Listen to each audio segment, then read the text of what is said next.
This module is on speaking. So we will first talk about types of speaking and then how to integrate speaking more into the classroom. So first, thinking about speaking, it can be communicative speaking practice or academic speaking practice.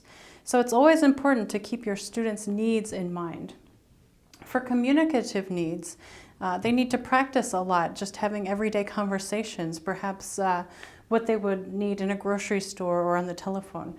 Academic speaking, though, would be a lot more involved in giving speeches and other tasks that would prepare them for university or a job. So let's talk about in the classroom.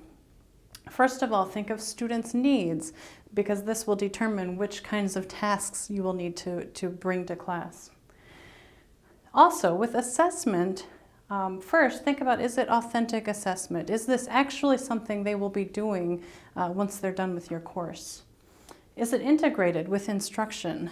So that means basically, is this activity something that flows naturally into your lesson plan, not necessarily something that happens later after class? So the example that I'd like to talk about is the information gap.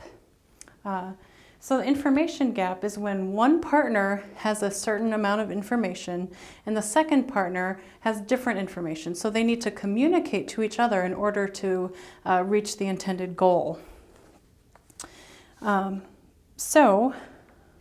example that I thought of that you might want to adapt someday for your classroom is to give student A a starting point on a map and a destination. But they don't have the map. So student B has the map. Student A needs to ask questions to student B in order to find their way on the map, how to get to their destination. So this would be a good activity that's authentic, because they will need to ask for directions at some point, and it's also integrated into the classroom activities. So in terms of assessment, you can assess this by listening as they're doing the activity and making notes to yourself on improvements. And you can also have the students assess themselves. They can be thinking about what they need to work on and what would have been more helpful in the activity.